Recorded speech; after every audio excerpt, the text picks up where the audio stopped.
So Cowin have been making earbuds and headphones for a long time now, and although some of their headphones have been launched for a year or two now, they've continued to make upgrades and updates based on customers' feedback.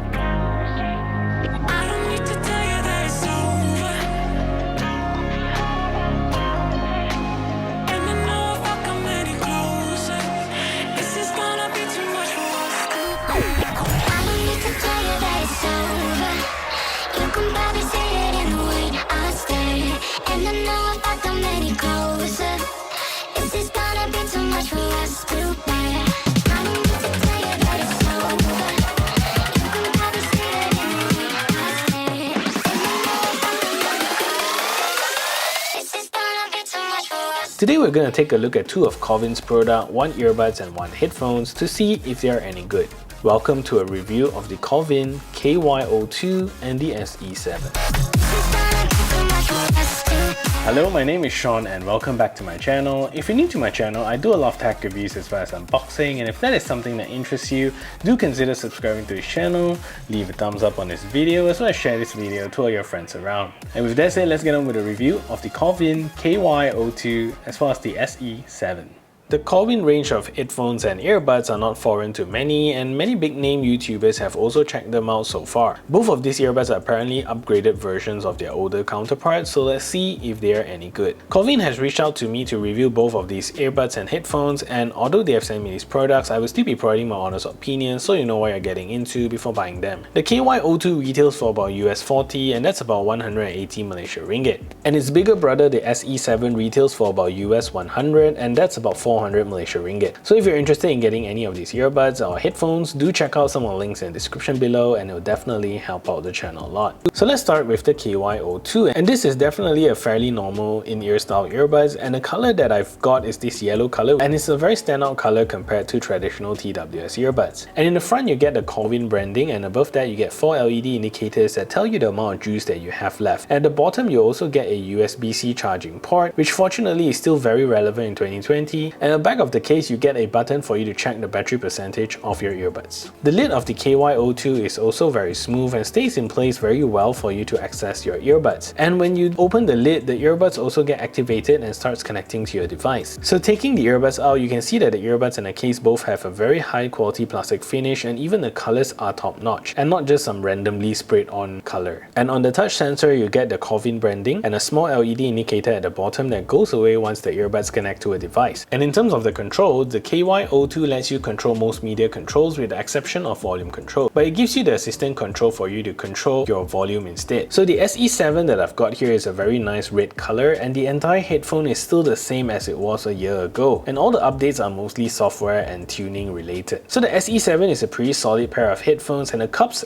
of the headphones carry most of the weight with all the drivers inside. So the material on the top of the band is a very nice PU leather, very soft and plush, and provides you with very good support overall. And the bands itself are pretty smooth, but you get that clicky feeling, but it does feel a little bit mushy, and I personally prefer clicky bands that clicks into place one step at a time. So the cups of the headphones are also very high quality, and you get this nice circular metal design in the middle. So at the front you also see some ports which also hides the microphone and looks super cool, and it's not just like a small hole on the headphones itself. The cups itself also comes with a soft, almost memory foam type of material, which is really comfy, but they don't spin out so you can't swap them out if they worn down. The controls of the headphones are mainly on the right ear cups. So at the top here you get your ANC toggle switch, volume controls, as well as track skipping, and at the center you get the play or pause button. At the bottom you get a 3.5mm auxiliary jack in case you run out of juice, so you can still use this headphone without ANC. And lastly, at the bottom here you get a micro USB, which is unfortunate, but this is because this is still an older headphones with some internal updates. So for the SE7 with ANC, it gives you about 20 hours of playback time, and turning ANC off boosts that with an additional 10 hours to about 30 hours, and the headphone takes about 4 hours to fully charge using that micro USB port.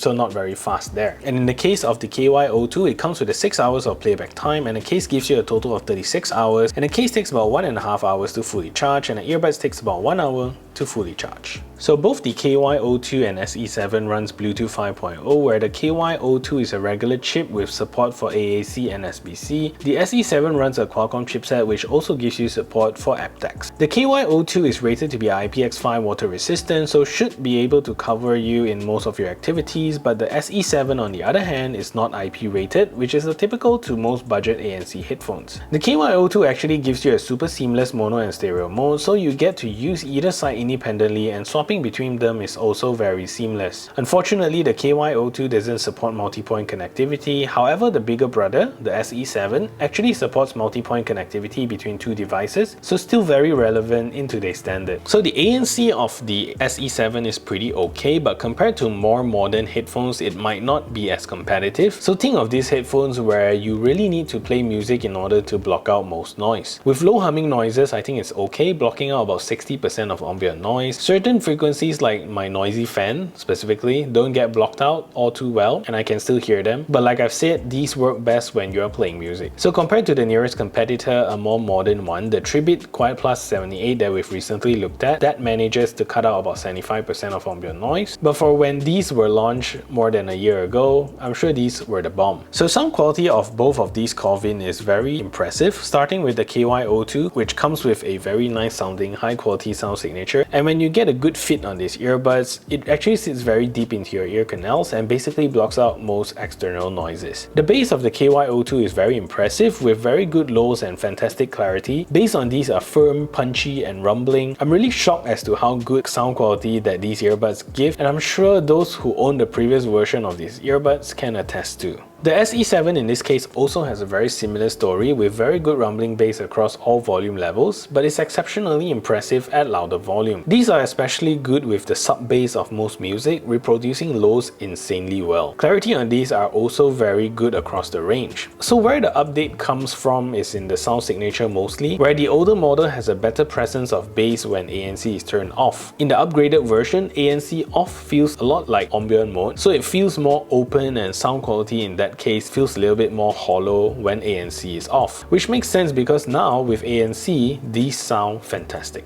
In terms of call quality, I think both of these products from Cowin do a pretty okay job when it comes to phone calls, but I think the SE7 has an edge over the KY02. Both do pretty well in quiet and noisy environments, where I think the KY02 has a little bit more turbulence and you can hear that sometimes it's in the verge of breaking. Anyway, let's take a listen to the call quality test of these earbuds and headphones.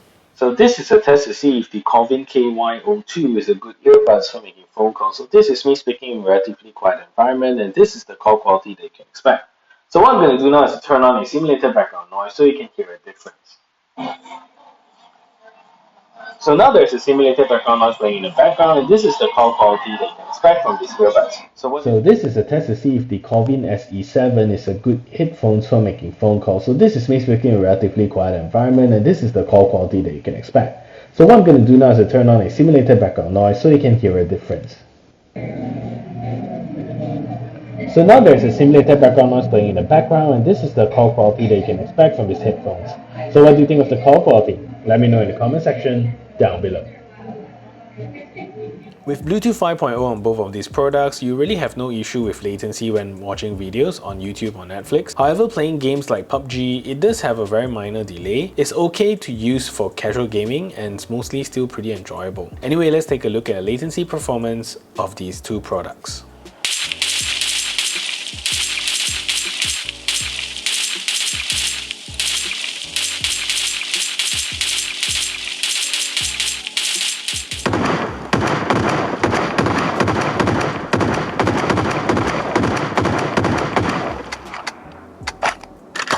So overall, I really think these two products from Cowin are still very relevant today. Of course, there are similar or better products in late 2020 now, but if the look of these earbuds and headphones still tickles your fancy, rest assured they still perform really relevant in 2020. So that is it for this review. If you find this video helpful, smash that thumbs up button, share this video everywhere, and if you haven't yet subscribed, do consider subscribing, and I'll see you in the next video.